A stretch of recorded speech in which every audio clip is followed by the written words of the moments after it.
नमस्कार मित्रों, आप सभी का पीसीए हिंदी ज्ञान में हार्दिक अभिनंदन व स्वागत है। मित्रों, आप लोगों के लिए फिर हम बेहतरीन वीडियो लेकर आपके सामने प्रस्तुत हुए हैं। मित्रों, बहुत ही लाजवाब क्लास होने वाली है। चैनल को सब्सक्राइब कीजिए, ज़्यादा से ज़्यादा शेयर कीजिए, जिससे आप लोगों को फ़ायदा मिल सके और हमारा हौसला बढ़ सके। मित्रों, आज हम क्लास शुरू करते हैं। यहाँ पर पिछले क्लास में हमने पढ़ा था अनुच्छेद 22 तक और स्वतंत्रता के अधिकार को कंप्लीट कर लिया है। मित्रों, मूल अधिकारों के अंतर्गत 6 प्रकार के मूल अधिकार हमें प्राप्त होते हैं, जिसके अंतर्गत आज हम शोषण के विरुद्ध अधिकार से शुरुआत करेंगे। मित्रों, हम चलें तो यहाँ पर लिखा हुआ देखो, शोषण के विरुद्ध अधिकार। और शोषण के विरुद्ध अधिकार का वर्णन अनुच्छेद 23-24 में मिलता है। अब यहाँ पर हम चले आगे तो अनुच्छेद 23 में क्या बात कही गई है। मित्रों, ध्यान रहे, बालात श्रम। बालात श्रम का मतलब होता है बलपूर्वक कार्य करवाना, उसको बालात श्रम कह सकते हैं। मित्रों, बालात श्रम के अंतर्गत हम ले सकते हैं बंधुआ मजदूरी को ले सकते हैं, इसी के अंतर्गत दुर्व्यापार को ले सकते हैं, अनैतिकता से किया गया काम ले सकते हैं, अंगों की तस्करी की जाती है उसको हम ले सकते हैं। तो ये बलपूर्वक कार्य करवाए जाते हैं और इन सभी का वर्णन अनुच्छेद कौन सा करता है? 23 करता है। मित्रों, यहाँ पर हमने ये अनुच्छेद 23 को पढ़ा है। अब यहाँ हम चले आगे तो अनुच्छेद 23 के तहत कुछ अधिनियम प्रस्तुत हुए हैं जो इस अनुच्छेद से संबंध रखते हैं। तो मित्रों, यहाँ पर सबसे पहले हम चलें अनैतिक व्यापार। अनैतिक तरीके से व्यापार किया जाता है। ये जो अधिनियम आया ये 1956 में आया था। कब आया मित्रों? 1956 में। बंधुआ मजदूरी अधिनियम कब बना? तो ये 1976 में बना था। 76 को बंदी बना लिया गया और अनैतिक व्यापार 56 में किया गया। ऐसे हम बात करें महिला एवं बाल अनैतिक व्यापार, महिला और बाल ये दोनों आ जाए तो ये 1986 आएगा। यहाँ पर अनुच्छेद की बात करें तो 23 है, अनैतिक व्यापार 1956, बंधुआ मजदूरी 1976 और इस 1976 में हम आगे देखते हैं तो 1986 आता है। मित्रों, याद कैसे करें? 56 में हम यहाँ पर मित्रों 56 में हम अगर 20 जोड़ते हैं तो 1976 आता है। बंधुआ मजदूरी 1976 आ जाएगा और इसमें हम 10 जोड़ेंगे तो यहाँ 1986 लिखा हुआ है, जिसमें महिला और बाल अनैतिक व्यापार को वर्णित किया गया है। ऐसे हम इसके अंतर्गत पढ़ सकते हैं। इसी कड़ी में हम आगे चलें तो दोस्तों, यहाँ पर अनुच्छेद 24 लिखा हुआ है और अनुच्छेद 24 में क्या वर्णन है ये भी हम देख सकते हैं। बाल श्रम। बाल श्रम का मतलब होता है बच्चों से कार्य करवाना, उसको हम बाल श्रम के अंतर्गत रख सकते हैं। मित्रों, 14 वर्ष से कम आयु के बच्चों से हम कहीं पर कार्य करवाते हैं तो अनैतिक माना जाता है। कानून की नजर में हम गुनहगार माने जा सकते हैं। मतलब सीधा सही है कि किसी फैक्ट्री में कार्य करवा रहे हैं, खान में कार्य करवा रहे हैं या किसी कारखाने में 14 वर्ष से कम आयु के बच्चे से हम कार्य करवा रहे हैं तो वहां उनके प्रति कार्रवाई हो सकती है और उन पर रोक लगाई जा सकती है। ये रोक लगाने की अनुमति अनुच्छेद कौन सा देता है मित्रों? 24 देता है। अब इसी के अंतर्गत हम चलें, बच्चों से हम फैक्ट्री में कार्य करवा रहे हैं तो ये अधिनियम कब बना? तो ये अधिनियम की बात करें तो 1948 में बना था। 1948 में फैक्ट्री एक्ट आया और खाद्यान्न एक्ट 1956 में आया और बाल श्रम निवारण ये अति महत्वपूर्ण माना जा सकता है। बाल श्रम निवारण, बालकों से कार्य करवाया जाता है, इसके लिए निवारण हम प्राप्त करना चाहते हैं तो मित्रों वही 1986 है। 1986 में पीछे हमने महिला और बालकों का जो हमने इसके अंतर्गत अनुच्छेद 23 में पढ़ा, बलपूर्वक कार्य करवाते हैं, वो भी 1986 में है। और यहाँ पर बाल श्रम निवारण अधिनियम भी किसमें आता है मित्रों? 1986 में आता है। इसी कड़ी में हम आगे बढ़े तो मित्रों आपके सामने लिखा हुआ है धार्मिक स्वतंत्रता। यहाँ पर मित्रों हम बात करें तो ये शोषण के विरुद्ध अधिकार वाली अपना जो वर्णन कर रखा है ये 23 और 24 में कर रखा है। स्वतंत्रता, किसकी स्वतंत्रता? धार्मिक स्वतंत्रता का अधिकार का वर्णन अनुच्छेद 25 से लेकर कहां तक वर्णन किया गया है? 28 तक किया गया है। बहुत ही शानदार वीडियो आपके लिए रहने वाला है, धार्मिक स्वतंत्रता। मित्रों, आपके सामने लिखा हुआ है शानदार ट्रिक और वो है किस संधा को धार्मिक शिक्षा नहीं दी गई, किस संधा को धार्मिक शिक्षा नहीं दी गई। इस सूत्र के माध्यम से हम अनुच्छेद 25 से लेकर और 28 तक याद रख सकते हैं। अब मित्रों ये सूत्र हम ध्यान रखेंगे, एक बार फिर से हम ध्यान दे सकते हैं। किस चंदा को धार्मिक शिक्षा नहीं दी, किस चांद को धार्मिक शिक्षा नहीं दी, ऐसे याद रख सकते हैं।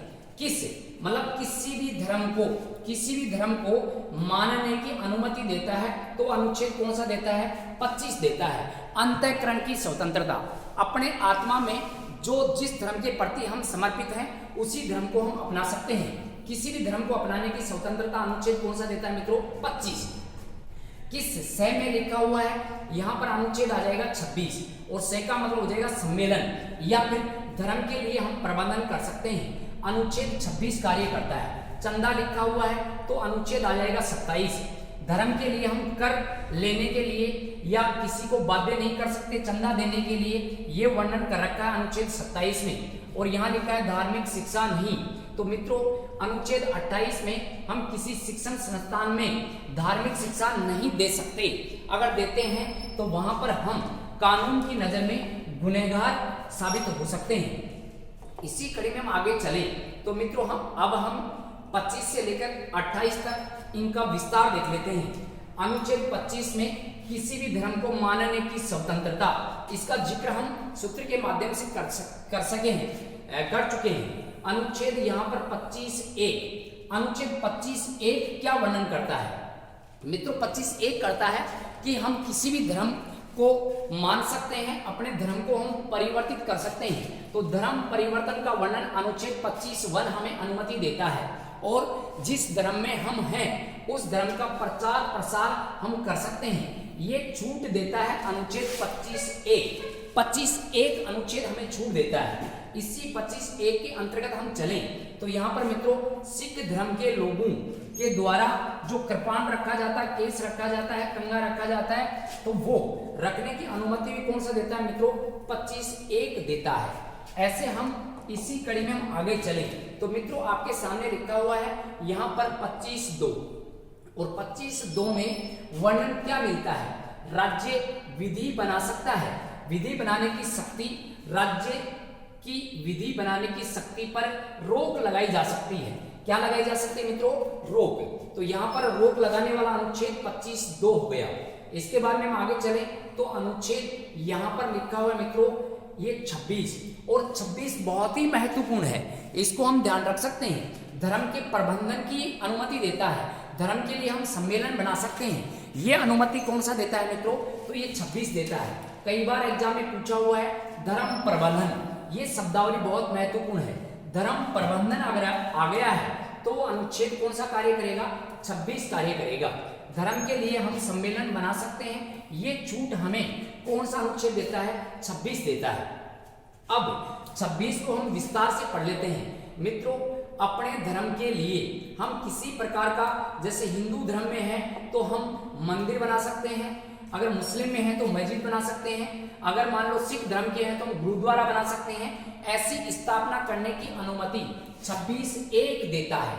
26 कौन सा देता है मित्रों, 1। 26(2) में क्या लिखा हुआ है, हम अपने धर्म के लिए किसी भी प्रकार का प्रबंधन करें या सम्मेलन बनाएं तो ये प्रबंधन का वर्णन अनुच्छेद कौन सा देता है मित्रों, 2 देता है। इसी के अंतर्गत हम चले आगे तो अनुच्छेद यहाँ 26(3) लिखा हुआ है और ये 26(3) हमें ये इजाजत देता है कि धर्म के लिए हम चंदा इकट्ठा कर सकते हैं और संपत्ति एकत्र कर सकते हैं, ये छूट देता है। अनुच्छेद कौन सा देता है मित्रों, 3 देता है। यहाँ पर बात करें तो 26(3) हो गया।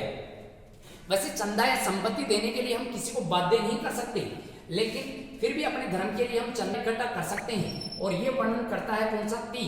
अनुच्छेद 26(4) में अनुदान, संपत्ति आदि के लिए हम विधि बना सकते हैं या विधि का निर्माण कर सकते हैं। तो ये वर्णन हमें कौन सा देता है मित्रों, ये मित्रों देता है 26(4) देता है।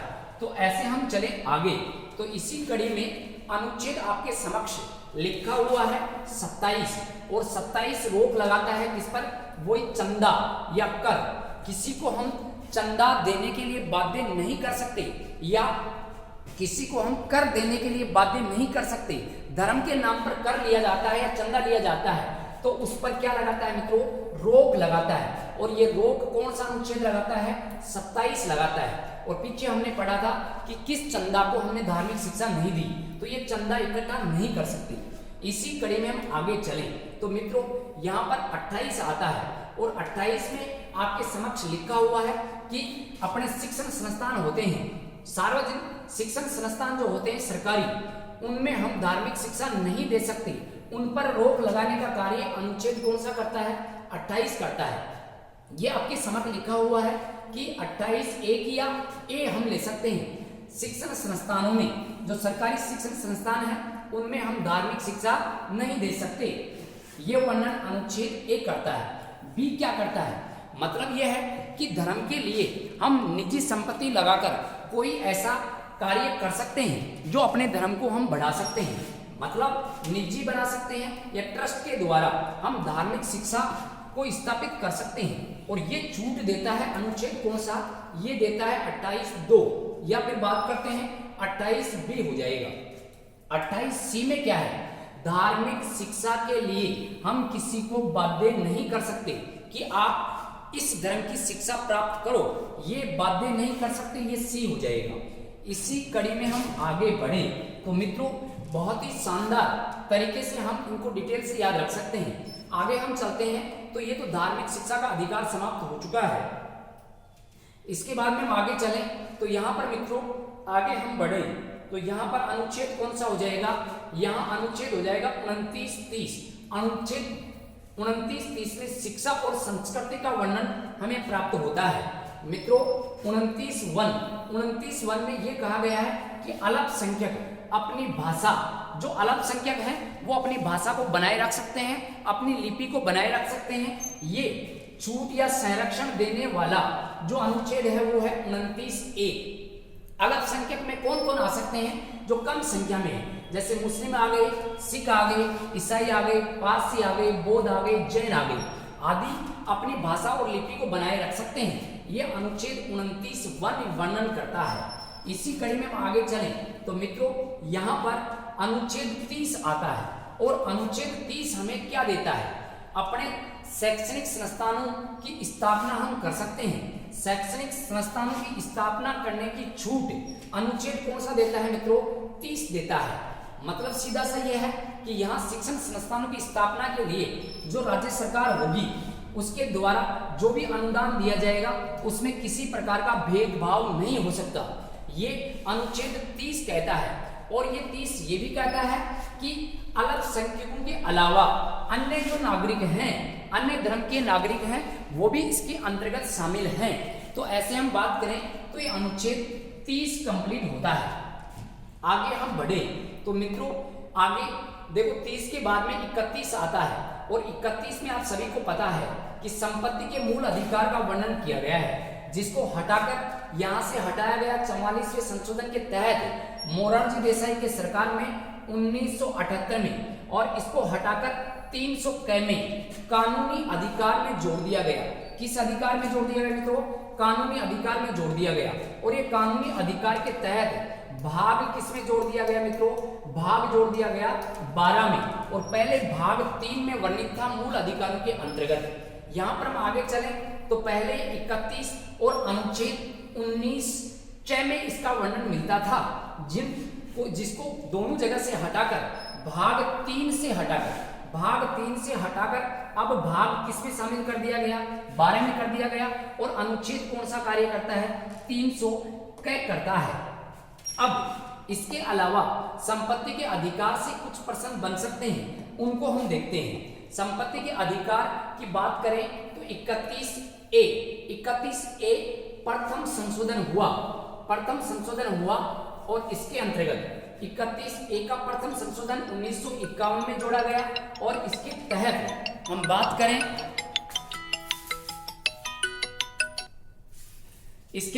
बात करें, तो यहाँ पर हम बात करें तो सार्वजनिक हितों के लिए निजी संपत्ति का अधिग्रहण किया जा सकता है। इसके अलावा बी के अंतर्गत संशोधन किया गया 1951 में और जोड़ा गया कि नवी अनुसूची जोड़ी गई और नवी अनुसूची में भूमि सुधार अधिनियम जोड़ा गया। न्याय द्वारा इसको चुनौती दी जा सकती है। मतलब यह है कि संपत्ति का अधिकार अब मूल अधिकार नहीं रहा और न्यायालय द्वारा इसको चुनौती दी जा सकती है। यहाँ 31C की बात करें तो 31C अब ये संशोधन हुआ 25वां, और 25वां संशोधन कब हुआ? 1971 में। और इसमें क्या कहा गया? नीति निर्देशक तत्व, यहाँ अनुच्छेद 39B और 39C, 39B और 39C के अंतर्गत लागू करने पर मूल अधिकारों का हनन नहीं माना जाएगा। क्यों नहीं माना जाएगा? क्योंकि लोक हित के लिए कोई हम कार्य कर सकते हैं, सार्वजनिक हितों के लिए कार्य कर सकते हैं। अब ये मूल अधिकार नहीं रहा। संपत्ति के अधिकार को कानूनी अधिकार बनाकर कानून की नजर में अगर लोक हित के लिए कार्य कर रहे हैं तो इसको हम ये न्यायालय द्वारा इसको चुनौती दे सकते हैं, ऐसा वर्णन किया गया है। तो मित्रों, ऐसे हमने अनुच्छेद यहाँ हमने 31 तक पढ़ लिया है। कल वाली क्लास में हम 31 के बाद में अनुच्छेद 32 को पढ़ेंगे और जो बाकी बचे हुए उनको पढ़ेंगे। सभी को धन्यवाद। जय हिंद, जय भारत। चैनल को सब्सक्राइब कीजिए, ज़्यादा से ज़्यादा शेयर कीजिए। आप लोगों के हौसले से हम ऐसे ही आपको निःशुल्क क्लासें देते रहेंगे। बहुत ही बेहतरीन क्लासों के साथ आपके सम्मुख पेश होंगे। धन्यवाद। जय हिंद, जय भारत।